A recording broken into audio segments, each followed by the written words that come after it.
First on reporter ആഗോള അയ്യപ്പ സംഗമത്തിന്റെ സംഘാടന ചെലവുമായി ബന്ധപ്പെട്ട് തെറ്റിദ്ധാരണ പരത്തുവാൻ ശ്രമമെന്ന മുൻ Devaswom board president PS Prasad. സംഘാടനത്തിനായി ഇതുവരെ ചെലവഴിച്ചത് വെറും 3 കോടി മാത്രമാണ്. സ്പോൺസർഷിപ്പ് കിട്ടിയ മുറയ്ക്ക് അത് തിരിച്ചടച്ചിരിക്കുന്നു.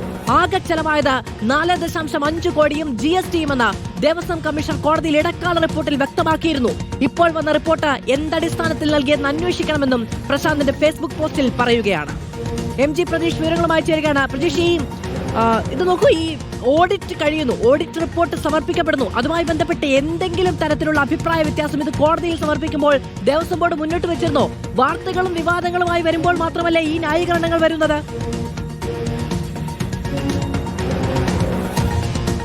മാധു, തീർച്ചയായും ശബരിമല ആഗോള അയ്യപ്പ സംഘവുമായി ബന്ധപ്പെട്ടുള്ള വിവാദങ്ങളിലാണ് PS പ്രശാന്തിന്റെ ആദ്യ പ്രതികരണം പുറത്തു വരുന്നത്. അതൊരു ഫേസ്ബുക്ക് പോസ്റ്റായാണ് പുറത്തു വരുന്നത്. ഈ നിലവിൽ ഉയർന്ന ആരോപണങ്ങളെല്ലാം തന്നെ PS പ്രശാന്ത് തള്ളുകയാണ്. മാത്രമല്ല, PS പ്രശാന്തിന്റെ വിശദീകരണം വിരൽ ചൂണ്ടുന്നത് ശബരിമല സ്പെഷ്യൽ കമ്മീഷണർക്ക് നേരെയാണ്. കാരണം ആ റിപ്പോർട്ട് തള്ളുന്നതാണ് PS പ്രശാന്തിന്റെ പ്രതികരണം. അതിൽ പറയുന്നത് ഈ സംഘാടനവുമായി ബന്ധപ്പെട്ട് തെറ്റിദ്ധാരണ പരത്താൻ ശ്രമിക്കുന്നു എന്നതാണ് PS പ്രശാന്തിന്റെ വിശദീകരണം. ഇതുവരെ ആഗോള അയ്യപ്പ സംഗമത്തിനായി ചെലവഴിച്ചത് വെറും 3 കോടി രൂപ മാത്രമാണ് എന്നതാണ് PS പ്രശാന്ത് പറയുന്നത്. ഈ 3 കോടി രൂപ പൂർണ്ണമായും ചെലവഴിച്ചത് സ്പോൺസർഷിപ്പ് വഴിയാണ്. അഡ്വാൻസ് ആയി 3 കോടി രൂപ ദേവസ്വം അക്കൗണ്ടിൽ നിന്ന് എടുത്തിരുന്നു. സ്പോൺസർഷിപ്പ് തുക ലഭിച്ചതോടുകൂടി തന്നെ ഈ 3 കോടി രൂപയും തിരിച്ചടച്ചു എന്നതാണ് ഈ PS പ്രശാന്തിന്റെ വിശദീകരണം. ഒപ്പം ഈ 4/11/2025 ദേവസ്വം കമ്മീഷണർ നൽകിയ റിപ്പോർട്ടിന്റെ പകർപ്പ് കൂടി പ്രസിദ്ധപ്പെടുത്തിക്കൊണ്ടാണ് PS പ്രശാന്ത് ഇത്തരത്തിൽ ഒരു വിശദീകരണം നൽകിയിരിക്കുന്നത്. ഒപ്പം ആഗോള അയ്യപ്പ സംഗമത്തിനായി ആകെ ചെലവായത് GST ഒഴികെ 4.5 കോടി രൂപയാണ്. അതായത് ദേവസ്വം കമ്മീഷണറുടെ റിപ്പോർട്ട് GST ഉൾപ്പെടെ 4.99 കോടി 99 ലക്ഷം രൂപ ചെലവായി എന്നതാണ് ദേവസ്വം കമ്മീഷണറുടെ റിപ്പോർട്ട്. ആ കാര്യങ്ങൾ ഉൾപ്പെടെ, ആ കണക്കുകൾ ഉൾപ്പെടെ പ്രസിദ്ധപ്പെടുത്തിക്കൊണ്ടാണ് ഈ PS പ്രശാന്ത് ഇപ്പോൾ പറയുന്നത്.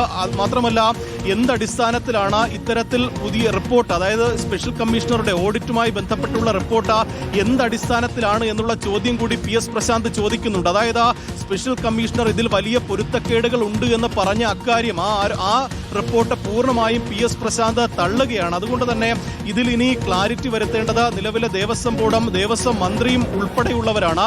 ദേവസ്വം കമ്മീഷണർ 2025 നവംബർ 4 കൊടുത്ത റിപ്പോർട്ടാണോ യാഥാർത്ഥ്യം, അതോ സ്പെഷ്യൽ കമ്മീഷണർ കൊടുത്ത റിപ്പോർട്ടാണോ യാഥാർത്ഥ്യം? ഇതിൽ വലിയ പൊരുത്തക്കേടുകൾ, അവ്യക്തതകൾ, ആശയക്കുഴപ്പങ്ങളൊക്കെ തന്നെ ഇപ്പോഴും നിലനിൽക്കുന്നുണ്ട്. എന്തായാലും ഈ ആരോപണങ്ങൾ പൂർണ്ണമായും PS പ്രശാന്ത് തള്ളുകയാണ്. 1 രൂപ പോലും നിലവിൽ ദേവസ്വം ബോർഡിന് കൊടുക്കാനില്ല. ദേവസ്വം ബോർഡിന്റെ അക്കൗണ്ടിൽ നിന്ന് എടുത്ത മുഴുവൻ പണവും തിരിച്ചടച്ചു എന്നതാണ് മുൻ Devaswom board president PS Prashanth ഇപ്പോൾ വിശദീകരിക്കുന്നത്. മാധു, ശരി, MG പ്രതീഷാണ് വിവരങ്ങൾ നൽകിയത്. നോക്കൂ, നമുക്ക് ജനങ്ങൾക്ക് 2 കണക്കിന്റെ ആവശ്യമില്ല. കൃത്യത വേണം, സുതാര്യത വേണം, വ്യക്തത വേണം എന്നുള്ളതാണ്. ഇന്ന് ദേവസ്വം മന്ത്രി മാധ്യമങ്ങളെ കാണുമ്പോൾ അതുണ്ടാകട്ടെ എന്നുള്ളതാണ് നമ്മുടെയും പ്രതീക്ഷ.